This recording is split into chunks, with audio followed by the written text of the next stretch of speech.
So Beyonce has entered her country music era and the genre wars have already started. And this is right up my alley because I'm telling you, genre is not just dictated by how something sounds. The Beehive had to swarm on Variety and Rolling Stone for calling the new songs country inspired and saying they had strong country influences. They were country. I mean, this country music station says straight up after getting a request for Texas Hold'em, we not playing no Beyonce. And how much you want to bet they never even laid ears on that record before they sent this email?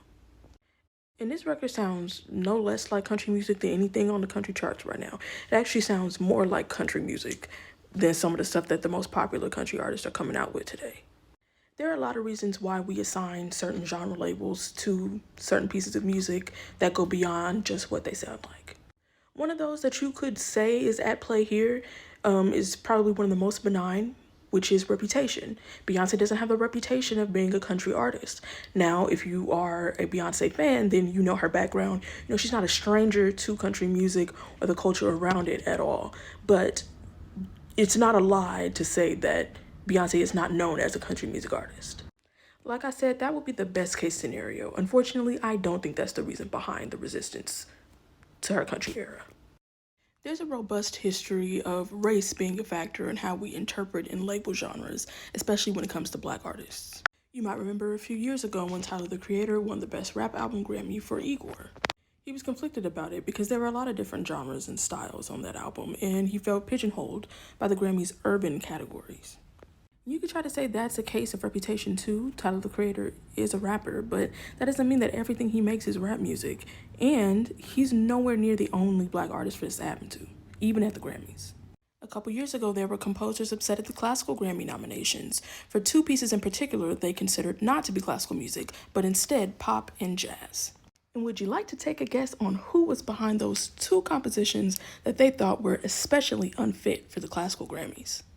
That would be Jon Batiste and Curtis Stewart.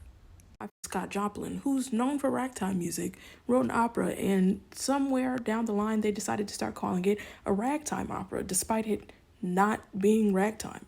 It's an opera. But for some reason, they just couldn't bring themselves to just call it that.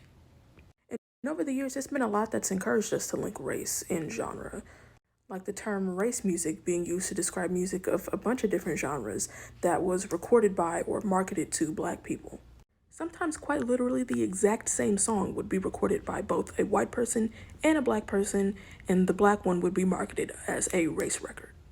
In the mid-'80s, the American Music Awards was even giving out awards for favorite Black single, album, video, whatever. And don't even get me started on the history behind why gospel and CCM are separate charts. It's not because they sound different. That being said, I'm excited for Beyonce's new country era and to make more content about Black people and country music, because we always been here. Hey y'all, it's Delaney. That was a video that I posted on TikTok, but was too long for YouTube Shorts, so I decided to just post it as is. But I wanted to pop in and say thank you so much for watching. If you'd like to keep up with me, here are my social media handles, including my TikTok, where you can learn more about the books I use to make my videos. You can also subscribe to this channel and post a little bell icon so that you can get a notification every time I get off my butt and post a video. Thanks again, and I'll see y'all next time.